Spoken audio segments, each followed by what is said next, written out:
अस्सलाम वालेकुम everyone, welcome to vocabulary we learn English with easy lessons. देखिए, कल के लेसन में मैंने आपको शुड के कुछ कॉन्सेप्ट्स जो है वो एक्सप्लेन किए थे। जिन्होंने नहीं देखा उस लेसन का लिंक डिस्क्रिप्शन में या जरूर देख लीजिए, जिसमें मैंने आपको should be, should have been जो है उनको एक्सप्लेन किया था। वो बहुत कॉमन कॉन्सेप्ट्स हैं, इंपॉर्टेंट कॉन्सेप्ट्स हैं, क्योंकि आप बहुत से ऐसे डेली लाइफ में सेंटेंसेस बोलते हैं जिनमें कि शुड बी का इस्तेमाल होता है, शुड हैव का इस्तेमाल होता है, शुड हैव बीन का इस्तेमाल होता है। तो उनको समझना बहुत इंपॉर्टेंट है।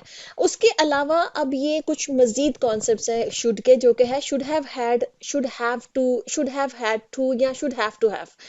ये थोड़े से कॉम्प्लिकेटेड कॉन्सेप्ट्स हैं, इसलिए मैंने इनको कल के लेसन में जो है वो ऐड नहीं किया था। मुझे था कि पहले आप उनके मोस्ट कॉमन जो फ्रीक्वेंटली यूज्ड होने वाले जो शुड के कॉन्सेप्ट्स हैं उनको पहले समझ लीजिए, अच्छी तरह से समझ लीजिए। जब आपकी वो बेस बन जाएगी तो उसके बाद हम ये थोड़े से जो कॉम्प्लेक्स कॉन्सेप्ट्स हैं इनकी तरफ हम मूव करेंगे। तो आज के लेसन में मैं आपको ये समझाऊंगी। अगर आपने कल का लेसन नहीं देखा है तो आई हाईली रिकमेंड कि वो पहले देख लीजिए, ताकि आपको एक बेसिक आपकी अंडरस्टैंडिंग क्लियर हो जाए। उसके बाद आप इन कॉन्सेप्ट्स पे आएगा।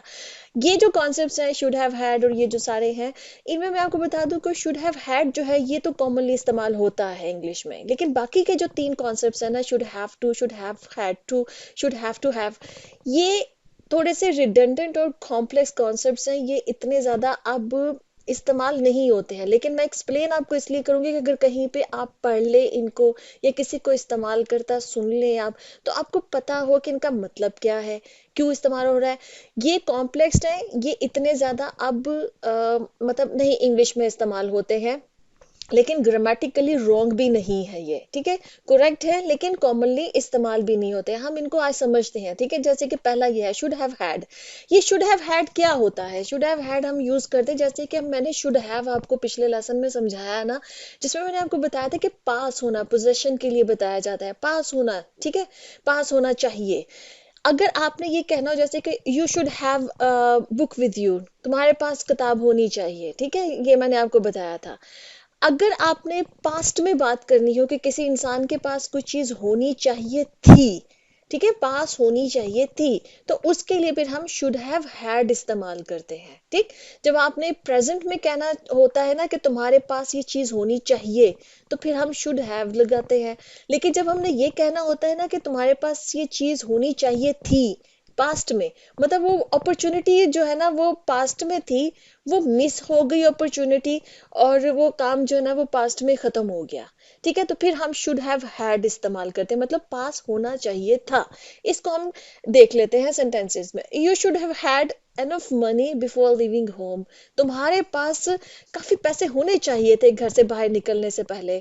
जैसे कोई कुछ कोई होता है ना, कोई इंसान आजकल, जाहिर बात है जरूरत है इंसान की कि जब भी इंसान घर से बाहर निकलता है मोबाइल फोन साथ लेके नहीं जाता है। अगर कोई अपना मोबाइल फोन घर भूल जाए तो अक्सर वो कहते हैं ना कि you should have had mobile phone with you या your cell phone with you, कि तुम्हारे पास तुम्हारा फोन होना चाहिए था। मतलब तुम घर भूल आए हो, नहीं, तुम्हारे पास होना चाहिए था, ठीक है, ताकि घर वाले जो है वो आपके साथ कांटेक्ट कर सके, उनके लिए इजी हो, आसानी हो, ठीक। तो शुड हैव हैड हम यूज करते हैं जब हमने किसी को कहना हो कि तुम्हारे पास ये चीज होनी चाहिए थी, तुम्हारे पास पैसे होने चाहिए थे घर से बाहर निकलने से पहले, ठीक। इसी तरह जैसे सेंटेंस है he should have had a backup plan in case the first one failed. देखिए ना, जैसे कोई काम आप कर रहे हैं तो आप कहते हैं ना कि आपके पास एक बैकअप प्लान होना चाहिए। मतलब आपने एक काम शुरू किया है, उसमें पॉसिबिलिटी है कि आप उस काम में सक्सेसफुल ना हो सके, तो अगर उसमें फेल हो जाएंगे तो फिर क्या करेंगे? तो वो जो प्लान बी होता है वो आपका बैकअप प्लान होता है। तो आपके पास एक बैकअप प्लान होना चाहिए था। कोई इंसान कोई बिजनेस करने गया, कोई काम करने गया, वो उसमें फेल हो गया, अब उसके पास कुछ भी नहीं है, कि अगर उसने ये सोचा ही नहीं था कि अगर मैं इसमें फेल हो गया तो मैं क्या करूंगा, तो तब आप ये जुमला बोल सकते हैं, you should have had backup plan, ठीक है, कि तुम्हारे पास एक बैकअप प्लान होना चाहिए था in case the first one failed, कि जब पहला वाला अगर फेल हो जाए तो आपके पास प्लान बी होना चाहिए रेडी, ठीक है। तो यू शुड हैव हैड के होना चाहिए था, ठीक है। अच्छा, जैसे ये आई should have had more savings for unexpected expenses. किसी इंसान ने ज्यादा सेविंग्स नहीं की और एकदम से अनएक्सपेक्टेड एक्सपेंसेस आ गए। अनएक्सपेक्टेड एक्सपेंसेस वो होते हैं, वो खर्चे जो कि आपने सोचे नहीं होते, मतलब अचानक से आ जाते हैं। खुदा ना ख्वास्ता कोई बीमार पड़ गया, या खुदा ना ख्वास्ता कोई घर में ऐसा नुकसान हो गया, गाड़ी खराब हो गई, कुछ ऐसी सी चीजें हो जाती हैं, ठीक है। अनएक्सपेक्टेड एक्सपेंसेस के लिए आपके पास I should have had more savings, मेरे पास ज्यादा सेविंग्स होनी चाहिए थी, मतलब इस वक्त है नहीं, होनी चाहिए थी, वो ये कह रहा है कि मतलब इस तरह के एक्सपेंसेस के लिए, ठीक है। अब ये हो गया है शुड हैव हैड, ये शुड हैव के साथ है, जैसे मैंने शुड हैव आपको एक्सप्लेन किया था कि अब पास होना चाहिए, और शुड हैव हैड पास होना चाहिए था, ये तो इस्तेमाल होते हैं कॉमनली। नेक्स्ट जो तीन है ना, शुड हैव टू, ये इतना कॉमनली इस्तेमाल नहीं होता, करना ही चाहिए के मीनिंग में हम जो है ना वो इस्तेमाल करते हैं। कि शुड का क्या मतलब मैंने आपको बताया, शुड का मतलब होता है चाहिए, ठीक है ना।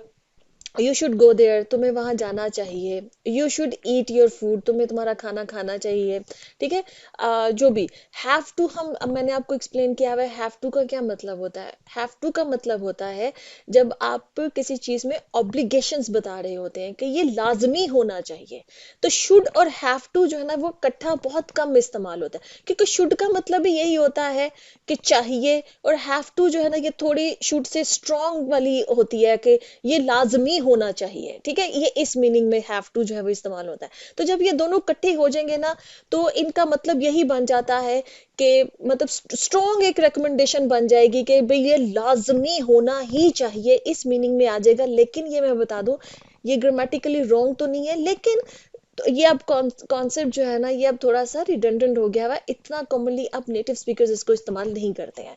तो इसके सेंटेंसेस भी देख लेते हैं। इन ऑर्डर टू सक्सीड, कामयाब होने के लिए, you should have to work hard, तुम्हें मतलब मेहनत करनी ही चाहिए, ठीक है। थोड़ा सा आप एम्फसाइज कर रहे हैं कि you have to work hard भी कह देंगे तो वो भी इसी में आ जाएगा। देखिए अगर हम ये कहेंगे यू शुड वर्क हार्ड, तुम्हें जो ना in order to succeed you should work hard, कि कामयाब होने के लिए तुम्हें मेहनत करनी चाहिए।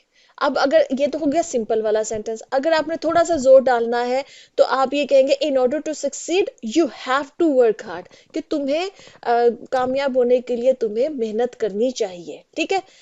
लाजमी करनी चाहिए। हैव टू आ गया तो ये स्ट्रॉन्ग रिकमेंडेशन हैव टू के अंदर ही आ जाती है, क्योंकि हैव टू आपको ऑब्लिगेशन बताता है, एक स्ट्रॉन्ग रिकमेंडेशन बताता है, ठीक है। लेकिन शुड हैव टू कर देंगे तो मीनिंग वही बनता है, थोड़ा और ज्यादा आप समझ लें, इस पे जोर डाला जा रहा है, इसीलिए ये कॉन्सेप्ट थोड़ा सा रिडंडेंट हो गया हुआ है। जैसे इसी तरह से to become a professional athlete, मतलब आपको एक प्रोफेशनल खिलाड़ी बनना है, जो कि मतलब प्रोफेशनल लेवल पे जो खिलाड़ी खेलते हैं, अगर वो बनना है तो you should have to maintain a rigorous training schedule. आपको जो ना स्केड्यूल, सॉरी इसको शेड्यूल नहीं पढ़ते, स्केड्यूल होता है ये। You should have to maintain a rigorous training schedule, कि तुम्हारा जो ट्रेनिंग का स्केड्यूल है ना वो बहुत ही रिगरस होना चाहिए। रिगरस मतलब बहुत ज्यादा मेहनत तलब वाला जो होता है, जिसमें आप अपनी पूरी जान लगा देते हैं, ठीक है। तो फिर आपका ट्रेनिंग जो स्केड्यूल है वो इस तरह का होना चाहिए, बड़ा सख्त किस्म का होना चाहिए। आप देखिएगा जितने भी ये प्रोफेशनल एथलीट्स हैं, उन लोगों की जो भी ट्रेनिंग रूटीन होती है वो बड़ी रिगरस किस्म की होती है। अच्छा जी, नेक्स्ट हमारे पास है to ensure a healthy lifestyle, एक अच्छा हेल्दी किस्म का लाइफस्टाइल इंश्योर करने के लिए कि भाई आपका लाइफस्टाइल बहुत सेहतमंद, आपकी सेहत मेंटेन्ड है, तो उसके लिए क्या है, you should have to incorporate regular exercise into your routine. तो आपको अपनी रेगुलर जो रूटीन है आपकी उस पे एक्सरसाइज को शामिल करना ही चाहिए, ठीक है। बस इस तरह से यू हैव टू भी अगर आप कह देंगे ना, अगर आपने स्ट्रॉन्ग रिकमेंडेशन देनी है किसी को, तो हैव टू भी बिल्कुल ठीक है कि you have to incorporate regular exercise. इसका भी यही मतलब है कि आप कह रहे हैं कि तुम्हें ये चीज जो है ना तुम्हारी मतलब डेली रूटीन में एक्सरसाइज होनी चाहिए, ठीक है, इस तरह से, ठीक है। शुड कहेंगे तो एक नॉर्मल रिकमेंडेशन है, हैव टू कहेंगे तो स्ट्रॉन्ग हो गई है, शुड हैव टू कहेंगे तो और ज्यादा स्ट्रॉन्ग हो गई है, और ज्यादा आपने एम्फसाइज कर दिया है, ठीक। अब आ जाते हैं हम शुड हैव हैड टू। देखिए शुड हैव हैड टू जो है ना ये भी कॉम्प्लेक्स है कंस्ट्रक्शन जो इसके सेंटेंसेस बनते हैं, इसलिए ये भी रिडंडेंट है, ये अब इतना ज्यादा इस्तेमाल नहीं होता है, और इसका मतलब होता है करना ही चाहिए था, ठीक है ना। जैसे कि शुड हैव मैंने आपको एक्सप्लेन किया था कि शुड हैव पोजेशन के लिए भी इस्तेमाल होता है और कोई काम करना चाहिए के लिए भी इस्तेमाल होता है। इसी तरह से शुड हैव हैड टू जो है ना इसका मतलब ये पास्ट में चला जाएगा कि करना ही चाहिए था कोई काम। अब वो कैसे है ये देखिए, students should have had to submit their projects by last week, मतलब पिछले हफ्ते स्टूडेंट्स को अपने प्रोजेक्ट्स जो थे वो सबमिट करने ही चाहिए थे, ठीक है, बहुत ज्यादा स्ट्रॉन्ग कह दिया जाता है। अब यहाँ पर अगर हम शुड हैव को ओमिट करके हैड टू कर देंगे ना, जस्ट उसका भी यही मतलब था, स्टूडेंट्स हैड टू सबमिट, मतलब उनको सबमिट करने चाहिए थे। स्ट्रॉन्ग रिकमेंडेशन, जैसे हैव टू जो है ना वो मैंने आपको प्रेजेंट के लिए होती है, have to has to present के लिए, हैड टू हमने पास्ट के लिए करना होता है। तो ये सिंपल सेंटेंसेस भी मस्ट भी यहाँ पर आप रिप्लेस कर सकते हैं। सिंपल सेंटेंसेस में students must submit their projects by last week, उनको करने ही चाहिए थे। मस्ट हैव कर सकते हैं, मस्ट हैव उनको करने ही चाहिए थे, ठीक है। तो इस तरह से भी बन सकता है, इसलिए ये थोड़ा सा कॉम्प्लिकेटेड ये स्ट्रक्चर बन जाता है। जैसे कि you should have had to bring laptop with you, कि तुम्हें अपने साथ लैपटॉप जो ना लाना ही चाहिए था। अब देखिए ना, अगर इस कॉन्सेप्ट को शुड हैव हैड टू जो है हम बोलने भी लगेंगे तो वो जुबान पे भी इतना जो ना वो रवानी से नहीं आएगा। और आपको मालूम है कि नेटिव स्पीकर्स जो है वो तो बहुत मतलब तेजी से बहुत फास्ट बोलते हैं और वो लफ्जों को बहुत आपस में जोड़ कर बोलते हैं।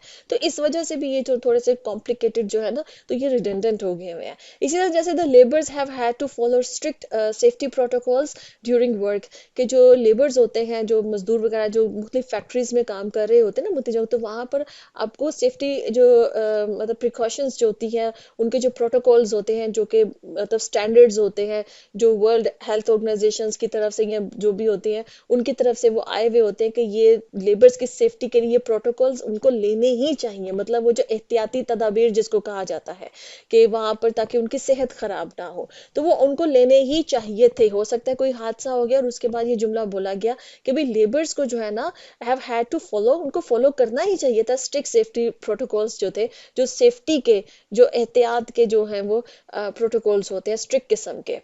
अच्छा जी, नेक्स्ट हमारे पास है शुड हैव टू हैव। अब ये भी वही पास होना ही चाहिए। अब यहाँ पर भी जो है ना हैव टू हैव, ये जो है ये मस्ट हैव से भी रिप्लेस हो सकता है, ये खाली मस्ट से भी रिप्लेस हो सकता है। इस तरह के जो सेंटेंसेस है बस मतलब आप इसी वजह से ये जो लास्ट के तीन मैं कह रही हूँ ये थोड़े से कॉम्प्लेक्स है, इस वजह से ये थोड़े से रिडंडेंट हो गए हुए, लेकिन ये ग्रामेटिकली रॉन्ग नहीं है। जैसे अब सेंटेंसेस देख लेते हैं, you should have to have a valid ID to enter the building. आपके पास जो है ना वो वैलिड किसी कोई बिल्डिंग जो रिस्ट्रिक्टेड एरियाज होते हैं ना, जहाँ पर उनके आपको परमिशन चाहिए होती है, कोई खास आपके पास आईडी होना चाहिए जिसकी वजह से आप उस बिल्डिंग में एंटर हो सके या उस एरिया में एंटर हो सके, ठीक है। तो you should have to have मतलब आपके पास वैलिड आईडी जो है ना वो होना ही चाहिए इस बिल्डिंग में एंटर होने के लिए। अब यहाँ पर आप ये भी कह सकते हैं you must have a valid ID, आपके पास मस्ट होना चाहिए, ठीक है।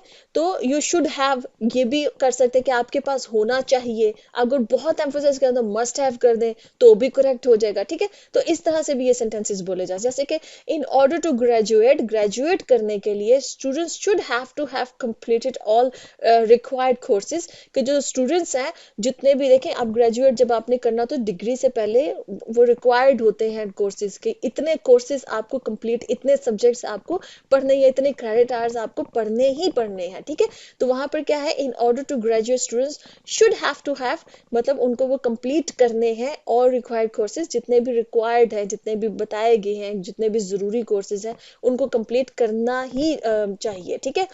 आगे है to ace an interview, interview में कामयाब होने के लिए you should have to have good communication skills, कि आपके पास जो है ना वो एक इंटरव्यू में कामयाब होने के लिए, उसको एस करने के लिए you should have to have या यू मस्ट हैव, ये भी हो जाएगा गुड कम्युनिकेशन स्किल्स। अच्छी कम्युनिकेशन स्किल्स जो है ना वो आपके पास लाजमी होनी चाहिए, पास होनी ही चाहिए, ठीक है। इस सेंस में जो है ना शुड हैव टू हैव हम इस्तेमाल करेंगे। तो आई होप कि आपको ये कॉन्सेप्ट जो कॉम्प्लेक्स किस्म के कॉन्सेप्ट्स हैं ये क्लियर हो गए हैं, आपको समझ में आ गई है। आप इनके ऑल्टरनेटिव जो सेंटेंसेज हैं वो अपनी स्पोकन इंग्लिश में बोल सकते हैं।